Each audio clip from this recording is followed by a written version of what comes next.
اپنی عقل سے سمجھنے کی کوشش نہیں کرو، ورنہ ہمیشہ دھوکہ کھاؤ گے اور غلط نتیجے پہ نکل جاؤ گے۔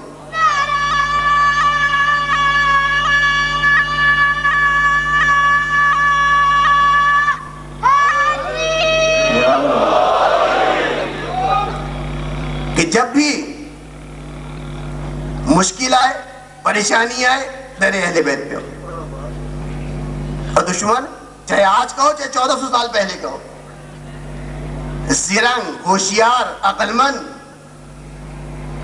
ایسی چال چلتا ہے کہ اگر جسے اردو کا محاورے میں کہا جاتا ہے نا، چٹ بھی میرا پٹ بھی میرا، اگر جواب صحیح دیا تب بھی میرا فائدہ، جواب غلط دیا تب بھی میرا فائدہ۔ ایک مرتبہ امیر شام نے کی ملاقات ہوئی امام حسن علیہ السلام سے،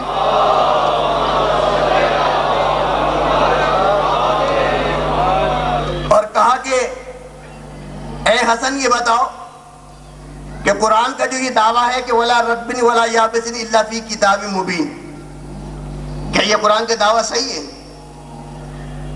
اب دیکھیں کتنا چالاکی سے سوال بنا کے لایا ہے۔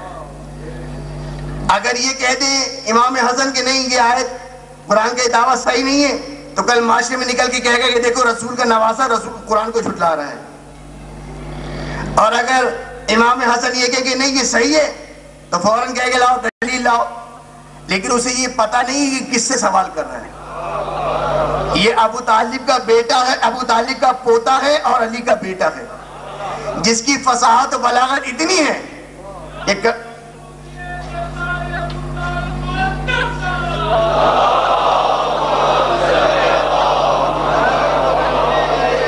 کبھی حضرت ابو طالب پہ تقریر کرنے کا موقع ملا تو بیان آپ کے سامنے وہ اشعار پیش کروں گا کہ جو ابو طالب نے رسول خدا کی شان میں جو اشعار کہے ہیں کہ کیا عقیدہ کلمہ گو کا ہوگا، کہ کیا عقیدہ کلمہ گو کا ہوگا، کہ جو عقیدہ بقول مسلمانوں کے کہ کافر تھے، اگر یہ عقیدہ کافر کہے تو ہم کافر بننا پسند کریں گے، کہ وہ عقیدہ اشعار دے کے ہم رسول خدا کی شان میں کہیں گے۔ تو یہ امیر شام امام حسن سے سوال کر رہے، اسے نہیں پتا کہ یہ ابو طالب کا پوتا ہے اور علی کا بیٹا، کہ جس کے انتقال کے 200 کیا بلکہ 100 سال کے بعد جب اس کے کلام کو جمع کیا گیا تو نہج البلاغہ بن گئی کہ بتاؤ حسن کیا یہ قرآن کا دعویٰ صحیح ہے کہ وَلَا رَبٍ وَلَا يَابِسٍ إِلَّا فِي كِتَابٍ مُبِينٍ، کہ اگر امام حسن کہتے غلط ہے تو کہے گا دیکھو رسول کے خاندان رسول کا بیٹا اور قرآن کو جھٹلا رہا ہے، اور اگر کہے کہ ہاں یہ آیت صحیح ہے جیسا کہ امام حسن نے کہا اور ہے بھی ایسے ہی، تو قرآن نے جو کہہ دیا وہ پتھر کی لکیر ہے، تو کبھی غلط نہیں ہو سکتا۔ اس نے کہا اچھا حسن یہ بتاؤ کہ قرآن میں تمہاری اور میری داڑھی کا تذکرہ کہاں ہے؟ کیونکہ امام حسن علیہ السلام کی داڑھی گھنی اور اس کی داڑھی ذرا ہلکی، تو ایک طرف تو یہ پوچھ رہے کہ بتاؤ یہ آیت صحیح ہے، دعویٰ صحیح ہے خدا دے؟ کہاں صحیح ہے؟ کہا اچھا یہ بتاؤ کہ تمہاری اور میری داڑھی کا قرآن میں تذکرہ کہاں ہے؟ کہتے ہیں کہ جب گیدڑ کی موت آتی ہے نا تو شہر کی طرف نکلتا ہے، اگر یہ سوال نہ کرتا تو عزت بھی باقی رہتی اور شجرہ بھی پتہ نہ چلتا۔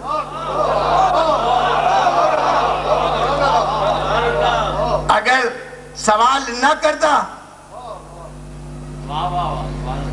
تو شناختی کارڈ بھی نہ کھلتا، اور پوچھ بھی کس سے رہا ہے؟ مولا کائنات کی بیٹی سے۔ کہا بتاؤ حسن کہاں پہ قرآن میں ہماری اور تمہاری داڑھی کا تذکرہ ہے؟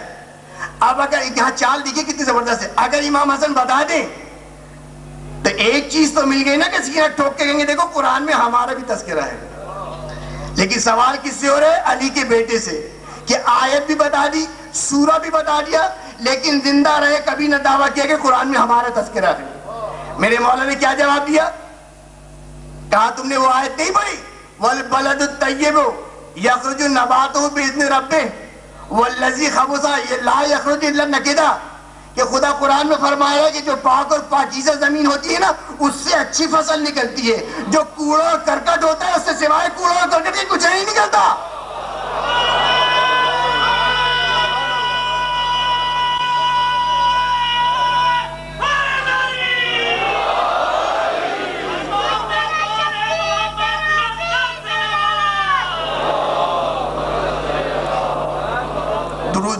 محمد والے محمد پر.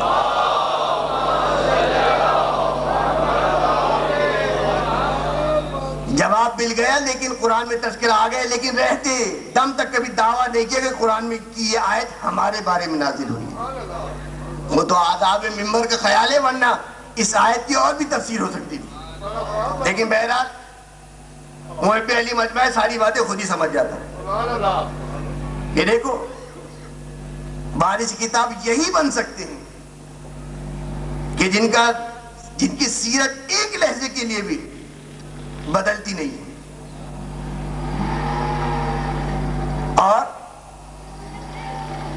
ابھی ہمارے قاسم صاحب نے جو اشعار پڑھے, اشعار مجھے یاد نہیں رہتے لیکن مجمع اتنا گرما دیا کہ واقعی کہ جب ذکر علی کیا جاتا ہے نا تو انسان کے اندر ایک عجیب سی حرارت پیدا ہوتی ہے, ایک جذبہ, ایک جوش اس کے اندر سے خود اٹھنے لگتا ہے اگر حلال زیادہ ہو.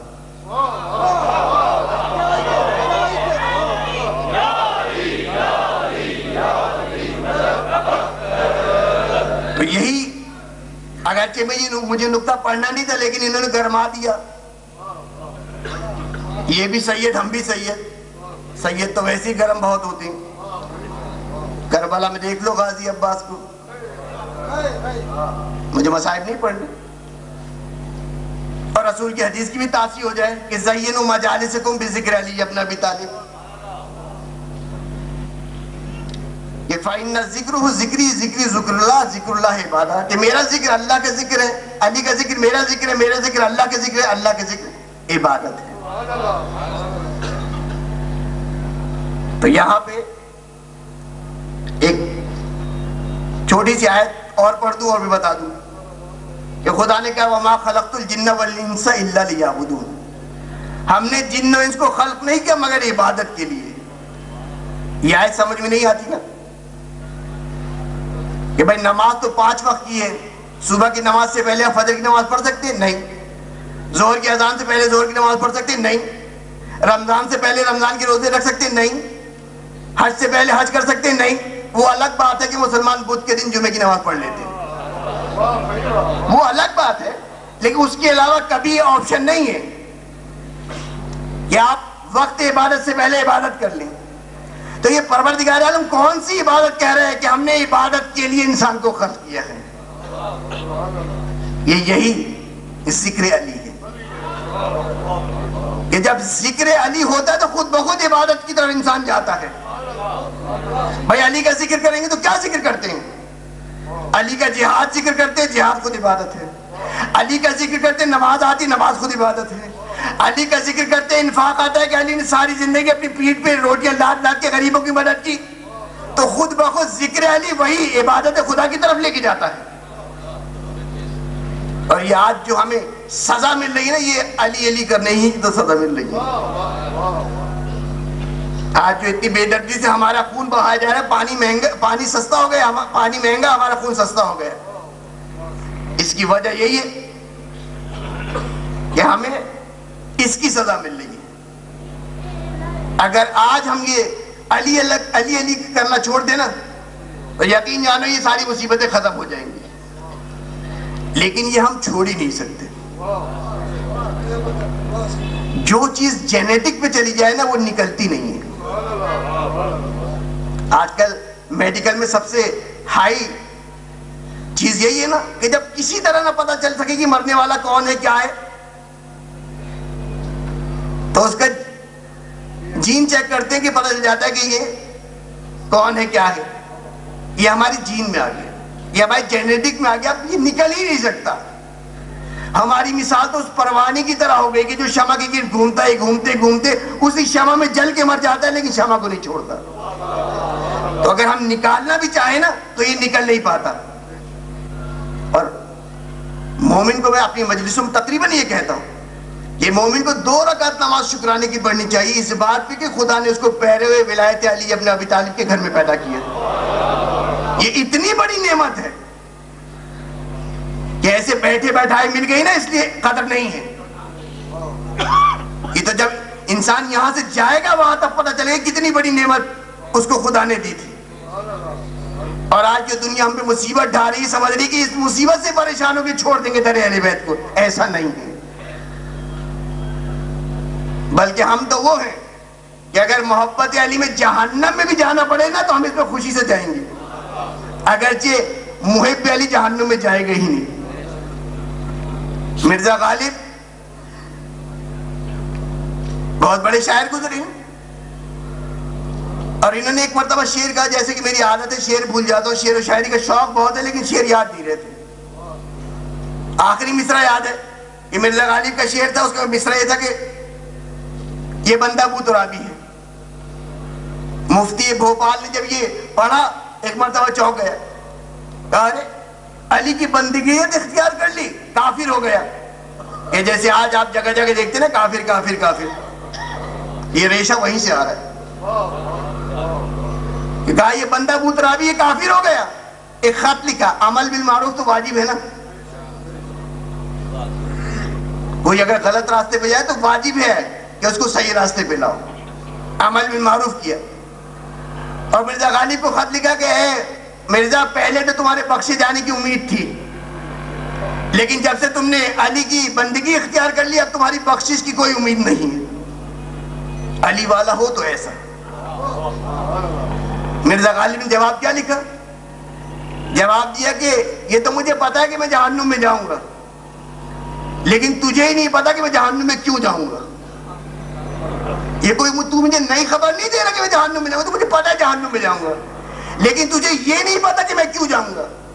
میں جہنم میں اس لیے جاؤں گا کہ تجھ جیسے دشمن اہل بیت کی آگ کو بھڑکا سکوں.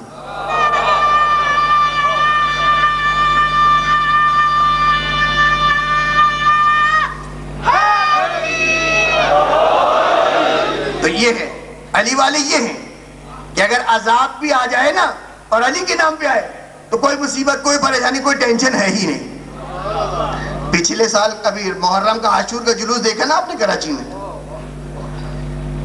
سارا میڈیا ہماری حمایت میں تو ہے ہی نہیں، لیکن میڈیا کو یہ بات کہنی پڑی کہ اتنے بڑے بم دھماکے کے بعد جلوس نہیں رکا، جلوس اپنے راستے پہ چلتا رہا.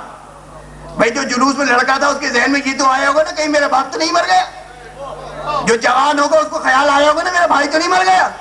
لیکن جب ہم اولاد علی کا غم اٹھا لیں نا، تابوت اٹھائے، تو پھر ہم کسی کے تابوت کے لیے رکتے نہیں ہیں، چاہے کتنے بڑے تابوت ہمارے پڑے رہ جائیں، ہم اپنوں کی فکر ہی نہیں کرتے، اس لیے کہ ہم علی والے ہیں، ہم محب علی ہیں. میں محب علی اس لیے کہہ رہا ہوں کہ شیعان علی ہونا بہت مشکل بات ہے. ہم محب علی ہیں، محب علی تو کائنات کا ذرہ ذرہ محب علی ہے، شیعان علی ہونا بہت بڑی بات ہے.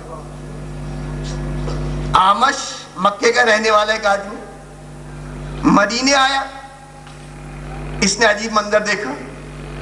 ایک سیاہ پوست کنیز نابینا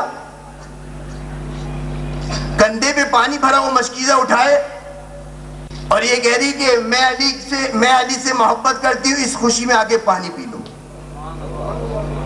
جو مومنین حج پہ جا چکے ہو جانتے ہیں کہ آج اتنی ترقی ہونے کے باوجود، اے سی اسپلٹ سب کچھ ہونے کے باوجود مکے اور مدینے میں کتنی گرمی ہوتی.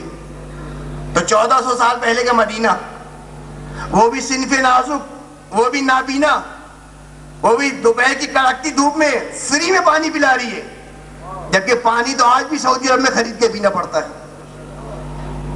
مگر اجرت کیا لے رہی ہے کہ میں محب علی ہوں، اس خوشی میں آ کے پانی پیوں. اس نے منظر دیکھ کے حیران ہو گیا، صنف نازک، نابینا، دوپہر کا ٹائم اور فری میں پانی. واپس مدینے سے مکے گیا، وہاں جب گیا تو ایک دن گیا خانہ کعبہ کے پاس، دیکھا کہ ایک اور عورت ہے، سیاہ پوست بھی ہے، عورت ہے، لیکن دو فرق اس میں ہے. ایک تو یہ بینا ہے، اس کی آنکھیں دیکھ رہی ہے، اور دوسرے اس کے نعرے میں فرق ہے. مدینے میں جو تھی نابینا تھی، وہ نعرہ لگائی تھی کہ میں علی سے محبت